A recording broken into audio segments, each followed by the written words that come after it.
Hey guys, this is Nate Pennington from RunDreamAchieve.com. Hope you're having a great start to your week. Today's video, I want to talk about how to be a better runner mentally. And this is some tough love I'm going to be providing here.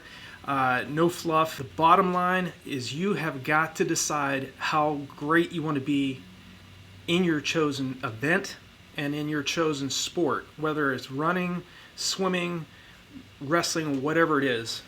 You have to make that choice if you're going to be average, good, or great. And the great athletes definitely are not merely interested in being better runners, better swimmers, better wrestlers, equestrian riders, you name it. All of the great athletes make that commitment to be absolutely phenomenal. They're not just merely interested in being outstanding in their sport. And you have to, especially if you're somebody that doesn't have a lot of talent. I didn't have a lot of talent either. And for me personally, in terms of how to be a better runner mentally, you have to utilize your mindset when you don't have a great deal of talent. You have to rely on that work ethic. You have to be willing to get out the door regardless of what the conditions are like outside, whether it's a blizzard, whether it's pouring down rain, whether you don't have training partners to get on the track with or to go out and do those hard tempo runs with. I've been there. It took me from 1992 all the way to 2007 to achieve my goal of breaking a 2-hour, 22-minute marathon. In 2008, when I was a part of the United States World-Class Athlete Program, my goal was to achieve an Olympic trials B standard. Back then it was 2 hours and 22 minutes flat, which comes out to 5:25 per mile over the 26.2 mile distance. I knew right up front that there was no way in the world I was going to be able to achieve that type of time if I wasn't continually visualizing myself doing it. The mental training aspect of our preparation is something that a lot of athletes, whether you're a middle distance runner or you're a long distance runner, do not realize how important and how critical that aspect of your preparation is. The subconscious mind is very, very powerful, and it doesn't know the difference between reality or imagination. You think you're not capable of doing, your brain really doesn't know the difference. So you have to trick it. You have to, that's my advice to you. You have to believe in yourself and visualize doing something that you think you're not capable of doing, because if you're spending time visualizing and seeing yourself doing something in this sport, whether it's running a sub 30-minute 5K or trying to break a sub 3-hour marathon, you have to continually visualize in yourself to do that, coupled with putting in the heavy, hard work and hard anaerobic workouts and those VO2 max workouts that I talk about in a lot of my other videos. Visualization and mental training by itself is not going to get you to your goal. It's a very important component of your preparation. But if that hard effort and that hard training, and your willingness to get out the door and put in that heavy work, if that's not accompanied with your mental training, the mental training alone is not going to get the job done. But it's still very, very important that you do spend time visualizing yourself at least 15 minutes per day, every single day. I'm talking do not miss. When I was with the World Class Athlete Program, we had such high standards in the USW or the WCAP program. Now, if you go to armywcap.com, so armywcap.com, you'll go to that website and you'll see the standards. The standards were difficult when I was there in 2007. I was there from 2007 to 2010. Now the standards are even more difficult. When I was there, I needed to run a minimum of 2 hours and 22 minutes for the marathon. Now it's 2 hours and 15 minutes for the marathon. So we're an average of 5:11 per mile for 26.2 miles. So they've moved it from an Olympic trials B standard to an Olympic A standard time. Very, very few soldier athletes, whether they're Kenyan born or American born. If you look at the Army WCAP website now, you'll see most of the athletes are all Kenyan born athletes. But granted, they still have to go through the same type of training as any other U.S. soldier has to go through. So regardless of where they're from, they've done the heavy work and met the qualifications to be there. But those types of athletes that are on that website and the athletes that I've trained with, they have that mentality that do whatever it takes attitude, that no matter what I have to do, no matter how long it takes, I'm going to put in the heavy work in order to get the results that I'm going after. You cannot be merely interested if you want to be great. Now, if you want to be average, then yeah, you can have that interest. You can go out, every few days and run. But if you have a specific goal time in mind, especially the faster you're trying to run, more important mental training comes into play, and preparation comes into play.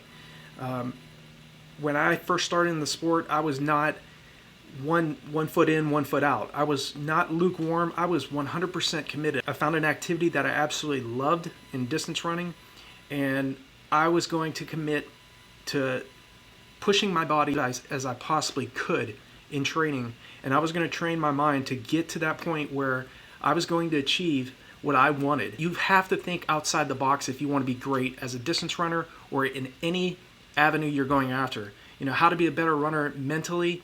You have got to continue to visualize seeing yourself doing something that other people think is impossible and what you may think is impossible. You got to have big dreams and big goals and write them down. See what you want, write down what you want, and put in the heavy, hard work that is necessary to be great in this sport.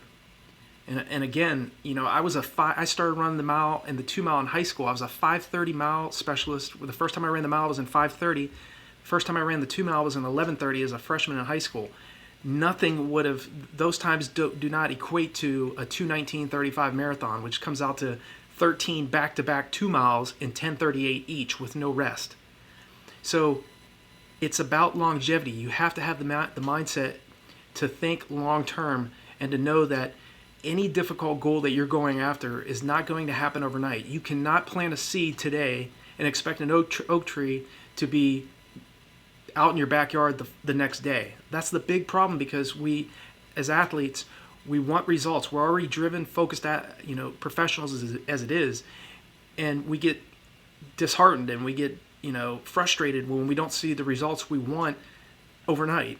And for you to be a successful athlete, in terms of how to be a better runner mentally, you've got to remind yourself that what you're going after, regardless if it's a goal to lose weight or to run a specific marathon time or a 5K time or to run, a sub 130 half marathon, some really difficult effort on the roads, you have to know, you have to believe in yourself, but you also have to think long term. And that long-term approach is absolutely critical if you want to be great in this sport. I had so many difficulties over the years. I had so many failures over the years, but I did not quit. I was consistent, and I was absolutely immersed in success and studying what the best runners were doing.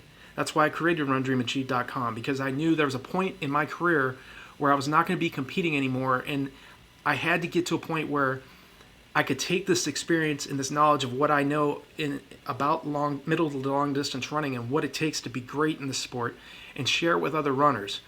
I don't know where you're currently at in the sport. Maybe you're brand new to the sport and you're trying to run your first 5K, or maybe you're an elite athlete, you're an advanced athlete that's trying to run a sub 245 marathon, or maybe a sub 115 half marathon. Regardless of where you're at in the sport, how to be a better runner mentally is you have to have that fire and that desire and that motivation that you're going to do whatever it takes to be great in the sport. You cannot let up. You cannot lose enthusiasm when you have difficulties, when you have frustrations, and when you have challenges as you prepare for your races. What's going on in the world right now? We know there's a lot of challenges going on, and a lot of people are being challenged mentally as well. And I want to stress this very, very important tip. Focus on positive information. The majority of what you're listening to on the news is negative and it's bad for you. So make sure you're studying what great athletes do, mimic their work ethics. Go to RunDreamAchieve.com. I have over 600 posts on that website right now, and I continue to add content on there. Go to NutritionGeeks.com as well, where if you're focused on your nutrition and you want a different strategy in terms of what type of products should I be using to fuel my training, NutritionGeeks.com is another huge resource. It's also where I talk about business as well as nutrition. Nutrition is still very, very critical, very important if you want to be great in the sport. But in terms of mental training, you have to make up your mind if you want to be average, good, or great. And all of them demand respect. If you want to be great as a middle distance runner, maybe you're in high school still and you want to break an 11-minute 2-mile or maybe a 10-minute 2-mile, or you want to break the 5-minute mile, or if you're an advanced athlete and you're training for a marathon or you're trying to run a Boston Marathon qualifier, you're going to have to make that ultimate decision on how good you want to be in this sport. And I can tell you from my background, I did not break a 2:20 marathon or run 50:54 for 10 miles or 1:44:05 for 20 miles or 1:07:06 for the half marathon by being interested. I was out putting in that heavy work, and I was not going to rely on the little bit of talent that I did have. I knew that little bit of talent that doesn't work is going to get its ass kicked by somebody that has no talent but has the heart of the size of Texas. I hope this video has been helpful for you. If you're brand new here, click on the subscribe button, click on that bell icon, give me a thumbs up, share this video with as many people as you possibly know that need that extra motivation, whether they're just getting started in the sport or you know of somebody that's very, very competitive that wants that motivation and that kick in the pants that they need to get out the door. Maybe you know somebody that's really talented but that just is not putting in the work right now, and they could be so much better if they did that. Share this video with them. I'll leave some resources below this video.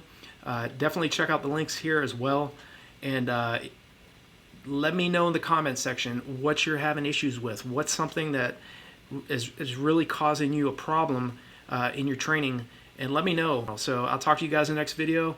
Continue to get out the door, put in the heavy work. It's ultimately up to you. You have to have that mindset to succeed, and you have it. You have all the tools, but you have to put in the heavy work. You have to visualize yourself doing something that you absolutely think you're not capable of doing, because the mind does not know the difference. I was a 2:43:36 marathoner in 2007, and I continued to see myself and visualize myself getting across that finish line in 2 hours, 21 minutes, and 59 seconds. That was what I was pushing myself to do. I was putting in the heavy anaerobic work and putting in those long runs, but it was the mind that ultimately got me to that point. The subconscious mind cannot tell the difference between reality or imagination. Remember that. I'll talk to you guys in the next video.